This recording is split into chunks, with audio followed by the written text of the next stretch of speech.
right. Good morning, everybody. Welcome to the show. My name is Michael, and the topic today is a fascinating one, and it is how to become a genius.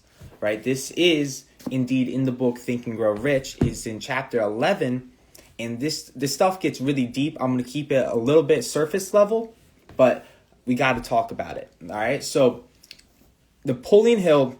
Let's talk about what the definition of a genius is, right? Napoleon Hill claims that a genius is a man who has discovered how to elevate their thoughts to a new level where he can freely communicate with sources of knowledge not available to the ordinary rate of vibration of thought.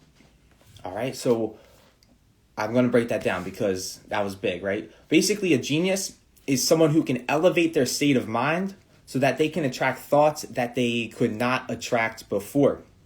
And, a lot of people might be thinking, like, when you hear the word genius, oh, it's some old man in a wizard tower, and that's not true, right? It's someone who knows how to solve problems because they know how to think, they know how to elevate their thoughts, and they know how to find the answers when they need them.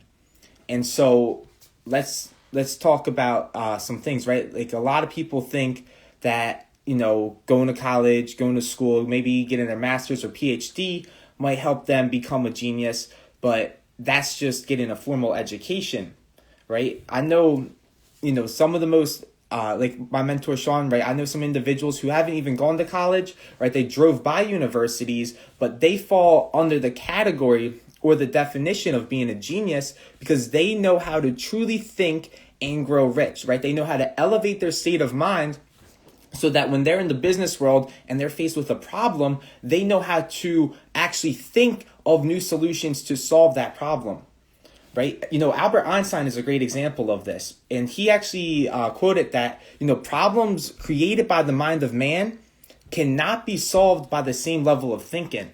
And at the end of the day, right, when you're in the business world and you're going for a goal, right, you're going to be, into the unknown. You're going to be stepping into the unknown, facing with some new challenges, and simply it's going to require higher levels of thinking. Like for me, when I got started in business, I thought it would be, a piece of cake and that I could do this. And then I got faced with problems and challenges that I was not expecting. And I hit a lot of temporary defeats. And I knew that I had to learn how to elevate my thinking or elevate my state of mind so that, the next time I'm faced with some type of new challenge that I can actually overcome and solve it. All right. So with that being said, let's talk about now. How do you truly change your state of mind?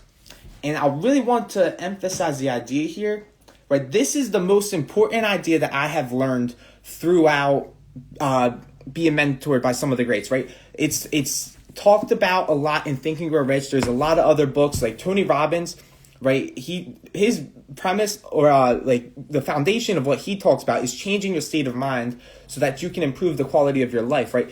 Every individual that you study that is incredibly successful knows how to change their state of mind, and so that's why this is going to be really important to talk about. This is going to be something that I'm going to be talking about on and on and on.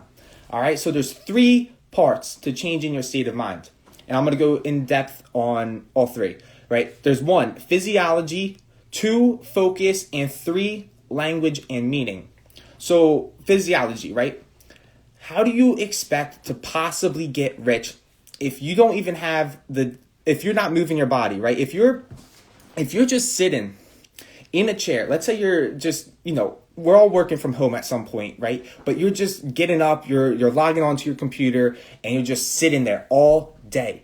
How do you possibly expect to actually think in that state? Right, you're in this slouch state, right? You're hiding from your boss. You get some emails come across, right? And you're in this state of just hiding, right? You gotta get up and move. And personally, I think it's the best just to go to the gym in the morning, right? Because what that does is it elevates your state for the rest of the day because you actually changed your physiology and you got up and moved.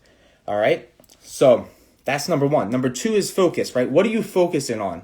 And this is going to come down to what questions are you asking. But if you're always focusing on what's going wrong in your life, or if you're always focusing on the problems in life, then you're going to be in a negative state of mind.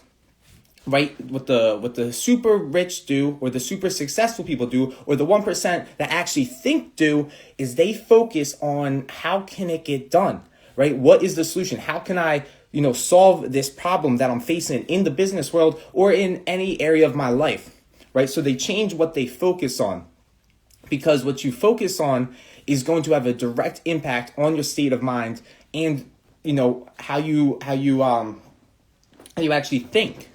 All right. Number 3 is language and meaning. And basically, it comes down to this, right? There's going to be, let me just say a story, right? There's some people that think their life is the worst. And they think that, everything happens to them for a reason. And they give this negative meaning to why things are happening to them.